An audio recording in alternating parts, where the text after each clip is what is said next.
오늘은 여호수아 16장을 통해서 에브라임 지파의 땅 분배라는 제목으로 함께 은혜 나누도록 하겠습니다.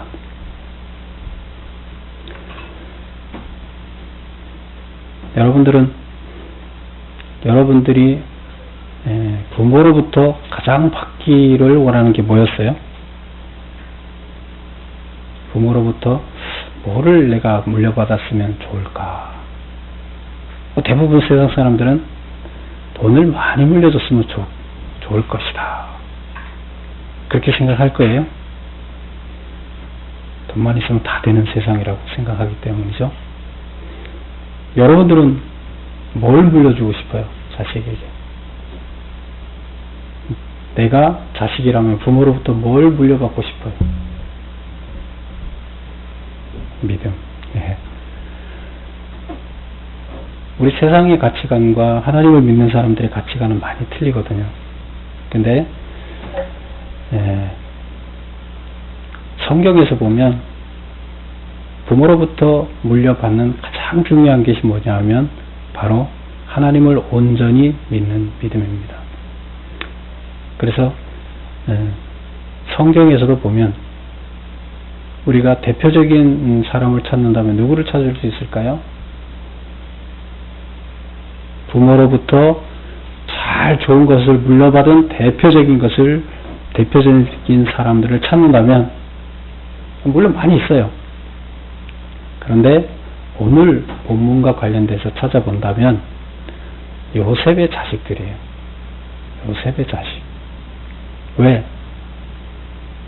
요셉을 보고 요셉이 너무 하나님 보시기에 합당하게 살았어요. 그래서 하나님이 요셉을 보고 그 자식들에게 복을 주고 싶은 거예요. 막 뭔가를 주고 싶어요. 더 주고 싶어요. 왜? 요셉이 잘하니까 요셉의 자식들한테도 뭘 막 베풀고 싶어요. 누가요? 하나님. 요셉의 아버지도 마찬가지예요. 12자식 중에서 요셉이 너무 마음에 드니까 요셉의 자식들한테 잘해주고 싶어요. 그게 우리 인간들의 마음인과 동시에 하나님의 마음이에요. 그러면 복은 어떻게 받는 거예요? 하나님이 작정하고 미리 줘야 받는 거예요? 아니면 복 받을 준비가 돼야 받는 거예요? 요셉의 자식들이 요셉이 잘해서 요셉의 자식들이 뭘 안 했는데도 복을 주고 싶은 거예요. 그럼 복 받을 준비가 누굴 통해서 된 거예요? 요셉을 통해서 복 받을 준비가 된 겁니다. 자식들이 뭘 잘한 게 없어요. 그 자식은 므낫세와 에브라임인데 그 자식들이 뭘 잘했다는 얘기는 아직 없어요. 그런데 어마어마한 축복을 해줍니다. 그리고 축복 기도를 해주고 그 축복 기도대로 이루어집니다. 그런 마음을 품고 그런 것을 기도하게 하는 원동력은 부모의 삶입니다. 바로 요셉의 삶이었습니다. 그래서 오늘은 16장의 이야기는 요셉의 자식들이 가나안 땅에서 지금 땅을 분배받는 이야기를 하고 있어요. 그러면 잘 받았을까요? 못 받았을까요? 네, 잘 받았다는 얘기를 하는 겁니다. 축복받은 이야기들을 하는 겁니다. 우선 우리가 가나안 땅 분배를 할 때 첫째 분배를 받았던 이 순서도 중요해요. 제일 첫째 순서가 그만큼 축복을 많이 하는 거고 둘째 순서는 그 다음 많이 하는 거예요. 첫째 순서가 누구였어요? 유다였죠. 유다 지파. 그래서 유다 지파를 이스라엘의 12아들 중에 남북 이스라엘을 나눴을 때 남쪽 이스라엘의 대표로 유다를 꼽았죠. 그리고 총 전체의 유다를 1번으로 어쨌건 꼽았어요. 근데 거기에 누구를 제일 거기에 유다 지파를 얘기하면서 누구를 앞세웠어요? 갈렙의 이야기가 장식을 합니다. 그런데 오늘은 요셉 지파는 우리가 보세요. 12아들 중에 요셉은 2개 지파를 받습니다. 레위 지파가 하나가 빠지고 나니까 11개 지파가 되잖아요. 제사장 지파를 빼야 되니까. 그래서 다시 12개를 만들어야 되는데 그것을 요셉을 2개 지파를 줘서 요셉이 2개 몫을 하는 거예요. 근데 그 요셉의 이름으로 할 수 없으니까 요셉의 이름을 빼고 요셉의 2 자식의 이름을 따서 므낫세와 에브라임. 그래서 마지가 므낫세죠. 그 둘째가 에브라임이고. 그래서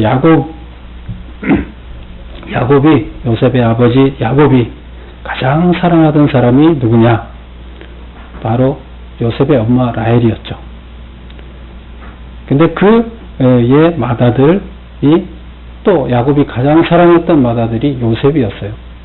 근데 우리가 창세기에서 봤지만 요셉이 사랑하는 엄마의 아들이기 때문에 꼭 사랑했을까요? 근데 나중에 요셉이 삶을 보면 그 엄마를 사랑했기 때문에 그 아들을 사랑한 건 아니에요. 요셉이 그만큼 아버지의 사랑을 받을 일을 했기 때문에 댐댐이가 됐기 때문에 사랑을 받은 거예요. 근데 형들은 그게 질투가 났었죠. 요셉이 누구였느냐? 요셉이 어떻게 했길래 자식이 축복을 받았느냐? 기근 때 야곱의 온 가족뿐만 아니라 애국과 주변국들의 많은 나라들을 구원한 사람이다.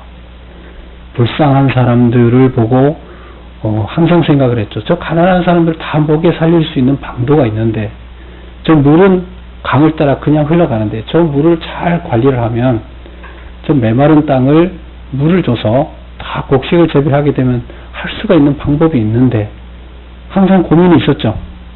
그런데 그걸 왜 안 하고 지금 이렇게 할까?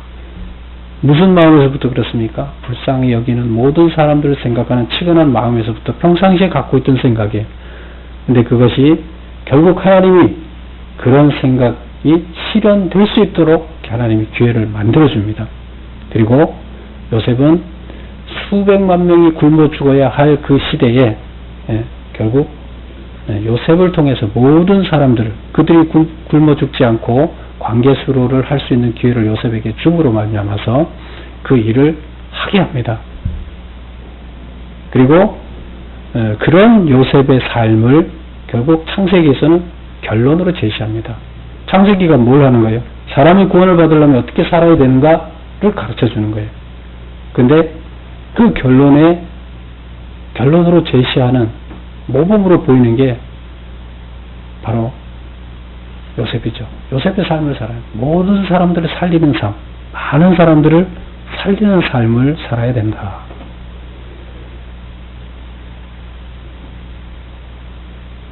그리고 요셉은 창세기 39장 우리 이거 한번 찾아봐야 될 것 같아요. 요셉 이야기를 창세기 39장을 한번 찾아보겠습니다.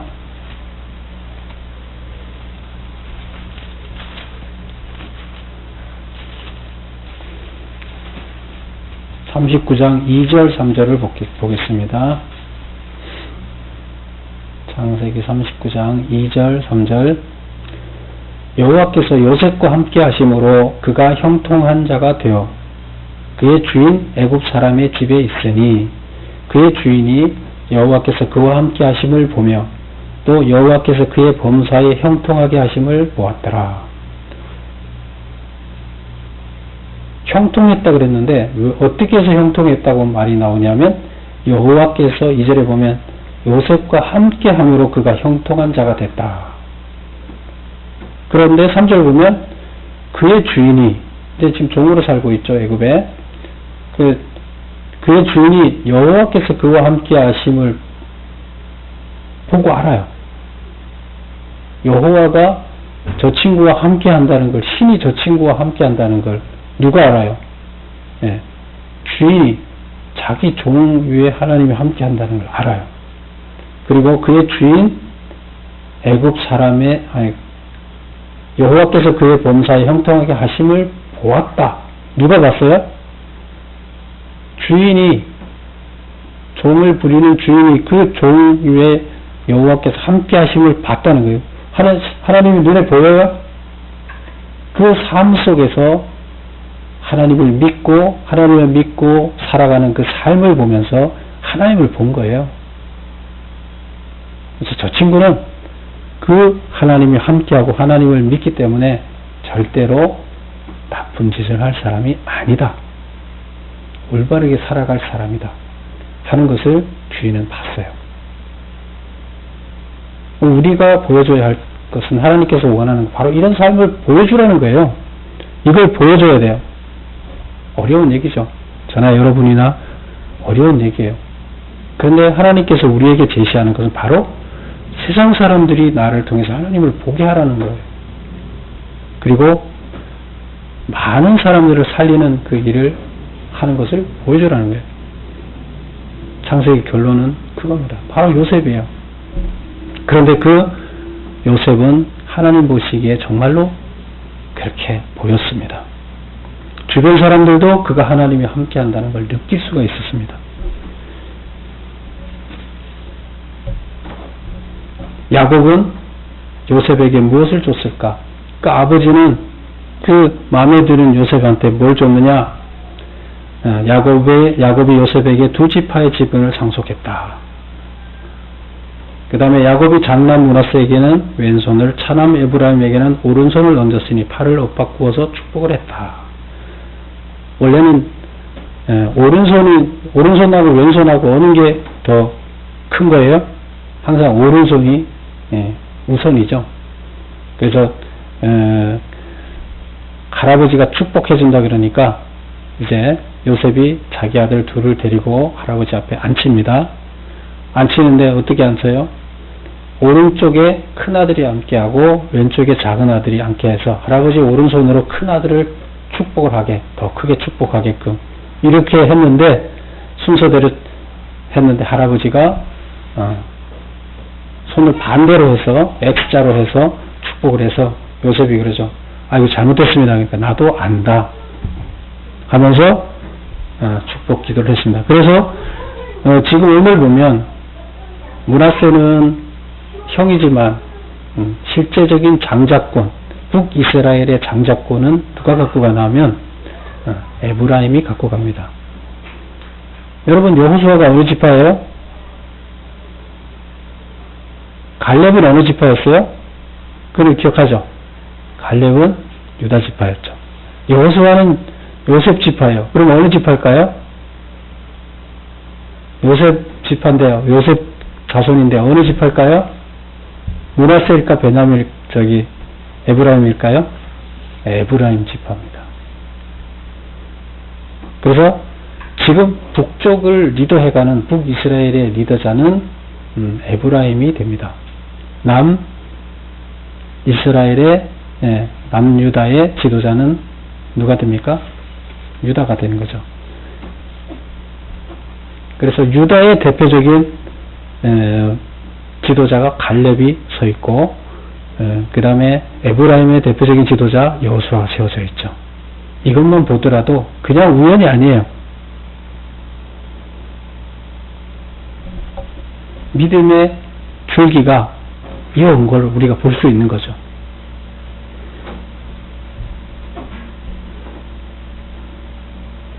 요셉의 후손들의 기업 분배의 특징은 뭐냐? 그러면 분명히 축복을 줬을 건데, 요셉의 자식들에게 축복을 줬을 건데, 어떤 특징이 있나 한번 볼까요? 출생 순서는 요셉이 몇째예요? 요셉이 끝에서 둘째잖아요? 그런데 땅 분배는 앞에서 두 번째로 갔습니다. 이거 축복인 거죠. 원래 제비를 뽑아서, 앞에서부터 제비를 뽑아서 누가 먼저 할 거냐 우선권을 주는 것도 이게 뭐예요? 그게 장자, 하나님께서 인정하는 장자순으로 가는 거예요. 기록을 그렇게 지금 하고 있어요. 그래서 유다, 그 다음에 요셉 자손들이 하고 있습니다. 그래서 그 중에서도 이제 에브라임 먼저 하게 되는 거죠. 동쪽 요단에서부터 서쪽 지중해까지 가나안의 심장부로 비옥하고 광활했다. 그것은 일찍 이 야곱을 통해 예언된 축복의 성취다. 두 지파로 구성되었지만 기업 분배 시에는 한 자손으로 취급되어 한 제비만을 뽑았고 그 후에 둘로 나눴다. 그래서 요셉 이름으로 제비 뽑기를 하나로 했어요. 그리고 그 아들 둘이니까 나눌 때는 두 지파로 나눴어요. 지도를 잠깐 보겠습니다. 우리 앞에 맨 앞장 보세요. 주보의 앞장을 보시면 우리 이스라엘 지금 남유다는 우리가 지났기 때문에 이게 남유다를 뺐어요. 다 나오려면 좀 자세히 나오려면 좁아서 작아서. 그래서 보면 우리 북쪽만 지금 보세요. 그 베냐민 지금 거기 나와 있는데 베냐민 그 다음에 그 옆에 좌측에 단 있죠. 단, 베냐민. 그 아래가 뭐예요? 유다였죠. 그리고 베냐민하고 단 바로 위에가 에브라임이죠. 그리고 에브라임 위에가 쭉 가서 좌우에 이사갈, 스불론, 아셀, 납달리 그 위에 빼고 중간에 전부 다가 뭐예요? 므낫세와 에브라임 지파. 그 다음에 강 건너가서 우측에 므낫세 보세요. 땅이 어마어마하게 크죠. 그럼 이거 므낫세를 다 합쳐보세요. 므낫세와 에브라임을 다 합쳐보세요. 얼마나 넓어요? 거의 다예요. 북쪽 땅 거의 다예요. 남쪽 땅 유다는 므낫세하고 에브라임 다 합친 것만큼은 안 돼도 또 커요. 그래서 두 개가 거의 다예요. 나머지는 뭐예요? 적어요. 근데 이걸 어떻게 해서 이렇게 왔어요? 제비를 뽑았어요. 제비를 뽑아서 뽑게 했는데 이렇게 됐어요. 그래서 그때 당시는 기도하고 하나님의 뜻에 따라서 제비를 뽑았는데 그렇게 되는 겁니다. 그리고 성경을 보면 지금 므낫세의 자손들에게 그 세겜 땅이 있는데 그 세겜 보면 에브라임하고 므낫세하고 사이에 그리신산, 에발산 있고 그 사이 세겜이 있죠. 그 세겜 땅을 므낫세에게 주겠다, 요셉 자손에게 주겠다 하는 그 이야기도 나오는데 그때 예언대로 이들이 거기를 뽑았습니다. 그럼 우선 오늘은 에브라임이니까 17장은 이제 므낫세에 대해서 나오고 16장은 에브라임에 대해서 나옵니다. 그래서 에브라임을 보겠습니다. 거기 보면 우선 땅을 보세요. 땅을 보면 그 안에 에브라임 안에 지금 지명을 한번 볼게요. 처음에 점 찍혀있는 우측에 뭐가 있어요? 여리고가 있죠.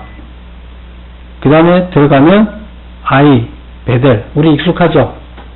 이게 뭐라 그랬어요? 가나안의 중심부를 횡으로 자르는 거라 그랬죠.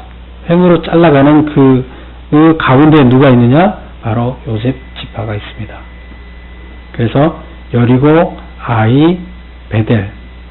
그리고 위로 올라가면 세겜 그리신산과 에발산 거기에 가서 예배하라 하고 장소를 정해줬다 그랬죠. 그것이 어디에 있어요? 바로 이 요셉 지파 안에 들어 있습니다. 그 다음에 그 실로라는 이야기가 있고, 실로는 여러분 기억나시죠? 실로는 누구랑 상관이 있어요? 조금 이따가 그러면 그럼 가르쳐 드리고요. 그 다음에 보면 좌측에 끝에 우측에 보면 아벡이 있고 맨 아래측에 가면 게셀이라고 있습니다. 지명은 이렇게 되어 있어요. 근데 이 지명만 보더라도 중요한 지역이 이 안에 많이 들어있구나 이런 것을 우리가 알 수 있습니다. 지금 이거는 에브라임만이고 그 다음에 그 위쪽은 므낫세 지파가 다 들어있는 거죠. 다시 원점으로 돌아오겠습니다.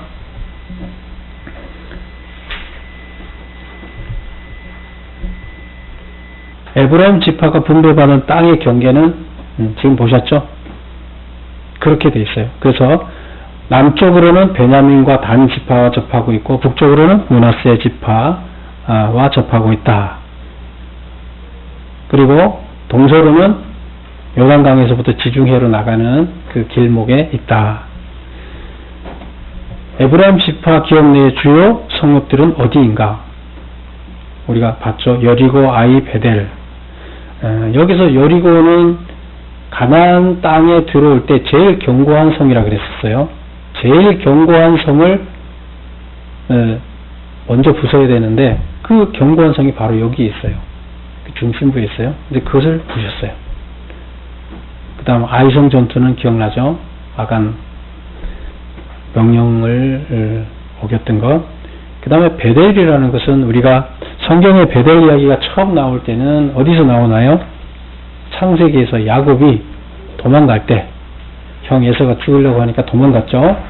삼촌 라반의 집으로 도망가면서 가다가 너무 죽을 고비를 넘기면서 하나님 앞에 기도를 했더니 거기에서 하나님을 만납니다. 그래서 베고 잤던 돌을 이렇게 비석을 세우고 다음에 와서 여기서 내가 반드시 성전을 짓고 예배를 드리겠습니다. 살아 돌아가게만 해준다면, 이렇게 했던 장소가 바로 이 베델이죠. 그래서 하나님의 집이다, 이런 이름을 그때 야곱이 지었던 곳입니다. 그 다음에 사무엘의 고향인 라마, 예수님의 장례식을 치른 요셉의 고향인 아리마대는 라마다임은 들어보셨죠? 구약에서 라마다임이 나오는데 라마다임이라는 지역도 거기에 있습니다. 그래서 요셉의 장례를 치렀던 고향. 하나님의 성막이 설치되었던 실로. 실로는 한 300년 동안 그 실로에 하나님의 법궤가 거기가 있었어요. 그 다음에 멀지 않은 곳에 북쪽에 뭐가 있나 하면 바로 세그엠, 에발산, 그리심산. 요거는 이제 므낫세 지파에 있는데, 므낫세 지파하고 여기 지파하고는 뭐 형제 지파니까 서로 므낫세 지파 쪽에도 땅이 있었어요. 성이 서로 있었다고 나와요. 그래서 그렇게 보면 중요한 요지는 다 있었다, 이렇게 볼 수 있습니다. 그 다음에 야곱의 우물이라고 들었죠. 야곱의 우물, 수가성의 여인 나오죠. 이런 것도 바로 어디냐면 뭐 에발산에서 기도할래, 예배할래, 그리심산에서 예배할래 하고 묻잖아요. 그 바로 수가성 여인, 예수님이 만났을 때 했던 얘기인데 바로 그것도 거기에 있습니다. 그럼 사마리아는 어디 있어요? 므낫세 지파 안에 속해 있습니다. 그래서 이제 북쪽의 수도가 이제 이 바로 요셉 자손들 안에 다 들어 있게 됩니다. 남쪽의 수도는 유다 안에 예루살렘은 있었죠. 북쪽의 수도는 세겜일 때도 있었고 또 다른 데 있을 때도 있었는데 어쨌든 이렇게 중심 역할을 했습니다.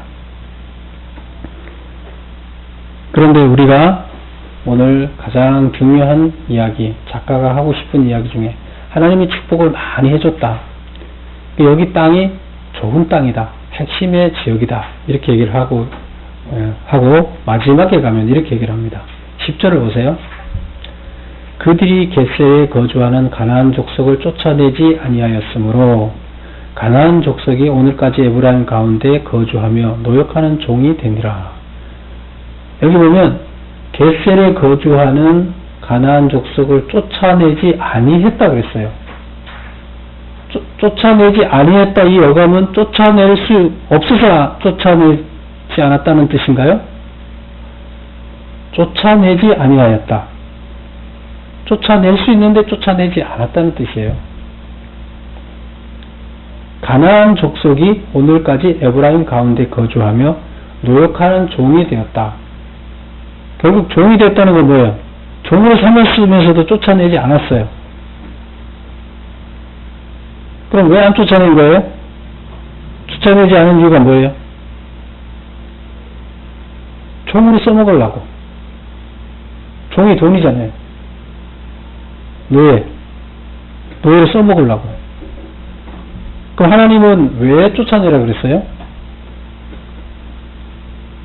그들은 가나안 땅에 있는 사람들은 죄로 가득 차서 그들이 변화될 가능성이 거의 없어요. 하나님으로 완전히 변화된다 그러면 그들을 쫓아내라고 하지 않아요. 변화되기를 바라요. 그런데 지금 여기서 얘기하는 쫓아내지 않는 가나안 주민들이라는 것은 뭐예요? 변화되지 않는데 가나안 문화를 그대로 유지하며 살아가는, 우상을 섬기고 음란 행위를 하는 그들의 문화를 그대로 놔뒀다는 이야기를 하는 거예요. 근데 그걸 그냥 자기네 그 지역 안에서 우상을 섬기면서 거기는 그 신과의 성의 제사를 드리잖아요. 그걸 하는 걸 그냥 두는 거예요. 그 땅이 무슨 땅이에요? 죄악으로 가득 찼다 그러는데 음란으로 가득 차서 그것을 없애기 위해서 거기를 멸해야 된다고 했는데 그걸 그냥 두는 거예요. 이것은 하나님한테 큰 죄악이에요. 하나님이 그 땅을 지금 죄악으로 물든 땅을 정결하기 위해서 이들을 훈련시켜서 투입시켰는데 그걸 정결하는 작업을 안 하고 방치하는 거예요. 고의적으로. 하나님이 기뻐하시겠어요? 근데 그 불신은 결국 어떻게 됩니까? 그런 불신은 결국에 불씨가 살아납니다. 죄악의 불신은 아주 급속도로 번져요. 그래서 하나님은 그걸 알기 때문에 죄악의 불씨라는 건 뭐예요?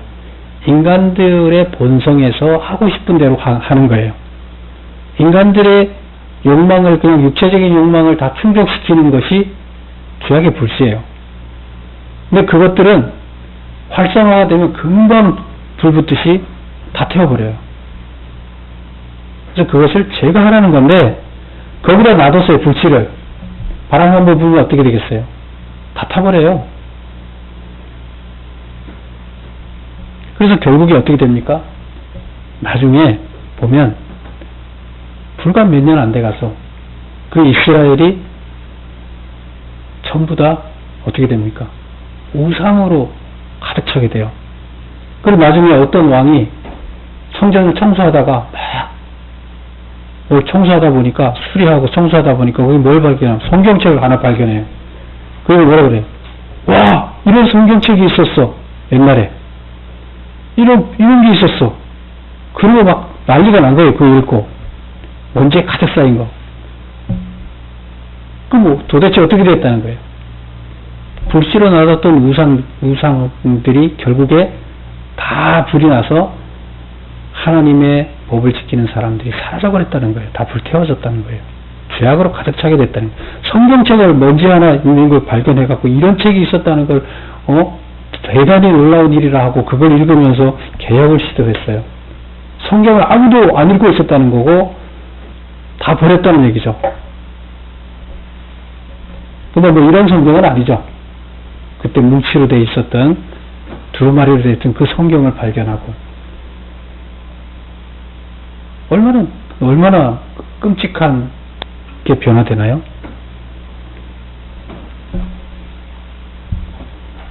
며칠 전에 제가 카페에서 어떤 사람이랑 얘기를 했어요. 뭐 얘기를 하다 보니까 무슨 얘기를 했냐면 왜 미국이 교회가 다 사라지고 없느냐, 왜 영국도 교회가 없고 사라져가고 있고 우리나라도 지금 사라져가고 있느냐, 이런 얘기를 지금 했어요. 근데 그분은 믿지 않는 사람이에요. 근데 그 믿지 않는 사람은 어떻게 생각할까요? 신이 없기 때문에 결국에 그런 거 아니냐, 이렇게 얘기를 하는 거예요. 그 사람 입장에서 보면 맞는 거죠. 신이 있다 그러면 왜 교회가 이렇게 왕성했다가 사라지느냐, 말이 안 되지 않냐, 거짓 아니냐, 가짜 아니냐. 그럼 여러분 뭐라고 대답해야 돼요? 뭐라 대답할 수 있을까요? 그래서 제가 그렇게 얘기했습니다. 처음엔 이해를 못 하더라고요. 그래서 한참 얘기를 하니까 그 다음에 이해를 하는데 어떻게 얘기했느냐, 하나님이 처음에 아담을 만들고 얼마 안 돼서 다 죄로 물들어 갖고 그들을 멸망시켜야 되는 상황에 놓여졌다. 그래서 노아 홍수로 다 휩쓸어 버려서 죄가 다 꽉 차서 그 죄를 없애려고 다 청소를 했는데 또 노아가 죽기 전에 어떻게 됐어요? 다시 믿는 사람들이 없어서 아브라함을 선택해야 되는, 믿음의 조상이라고 하는 사람을 선택해서 훈련을 시작해야 되는 단계에 이르렀어요. 믿음이 다 사라진 거예요. 왜 그랬을까요? 바로 배부르고 등 따시면 인간들은 자기의 욕망을 충족시키고 싶어지기 때문이다. 그래서 경제가 발전하고 나라가 발전하면 결국에 등 따시는 문제가 발생하면 우리들은 자기 욕심만 충족시키기 바빠지고, 욕심을 충족시키려면 뭘 해야 돼요? 결국 돈을 벌어야 돼요. 돈이 우상이 되고 세상에서 좋은 직업 갖고 돈을 많이 벌어서 자기 하고 싶은 대로 하는 것이 결국 가치관이 되는 거예요. 세상의 가치관이 들어오게 되는 겁니다. 하나님과의 가치관하고는 틀린 거죠. 그 가치관이 하나님의 가치관을 밀어내는 거예요. 바로 선진국이 되고 배부르고 등 따시면 이런 문제가 발생합니다. 하나님의 축복이 결국에는 인간들은 그것을 축복으로 받아들이지 않고 저주로 갑니다. 그러니까 우리는 뭘 해야 됩니까? 이렇게 되면 우리가 해야 될 일이 뭡니까? 그것을 물려주지 못하면, 그 믿음을 물려주지 못하면 우리는 그보다 큰 죄가 없습니다. 그러니까 우리가 해야 할 일은 우리의 삶으로 우리의 믿음을 요셉이 보여줬듯이 자식들한테도 믿음을 보여줘야 되고 이웃에도 믿음을 보여줘야 돼요. 그래서 결국에 하나님이 살아계시다는 걸 보여줘야 됩니다. 그것이 바로 상속을 하는 겁니다. 믿음의 상속을 하는 겁니다. 바로 지금 오늘 나와 있던 에브라임, 므낫세, 요셉의 지파는 요셉이 그것을 보여줬기 때문에 이렇게 축복을 받을 수 있었던 거고, 그 부모를 보고 자랐던 자식들이 결국에는 축복을 받을 수 있었던 겁니다. 그런데도 불구하고 지금 작가가 마지막에, 우리 앞에서도 그랬죠. 마지막에 유다 지파에서도 마지막에 어디를 정복하지 못했더라 하고 마쳤어요. 유다 지파에서 예루살렘, 여부수성을 점령하지 못했더라 이렇게 하고 끝맺었어요. 쫓아내지 못했다는 거예요. 지금 여기서는 어디예요? 겟셀의 주민들을 또 그냥 두고 종으로 써먹었더라. 이방 문화를 그냥 뒀다는 거예요. 그러면 이들 마음속에 뭐가 있었어요? 하나님의 말씀에 전적으로 신뢰하고 가는 게 아니라 한쪽에는 자기 욕망을 충족시킬 어떤 것을 그냥 놔두는 거예요. 그게 세상의 가치관, 돈의 가치관을 묻어두는 거예요. 숨겨두는 거예요. 죄악의 뿌리가 되는 거죠. 근데 우리는 그것들을 청소해야 됩니다. 그래서 그것을 없애야 된다. 그리고 그 믿음을 보여줘서 상속을 시켜줘야 된다. 얘기를 하고 있습니다. 바로 지금 오늘 이 16장은 짧지만 그런 메시지들이 담겨 있습니다. 우리는 우리의 믿음을 후손들에게 물려줘야 됩니다. 우리를 통해서 하나님을 보여줘야 됩니다. 바로 그것들이 우리가 해야 할 일입니다. 여러분과 저는 이렇게 되기를 축원합니다. 기도합니다.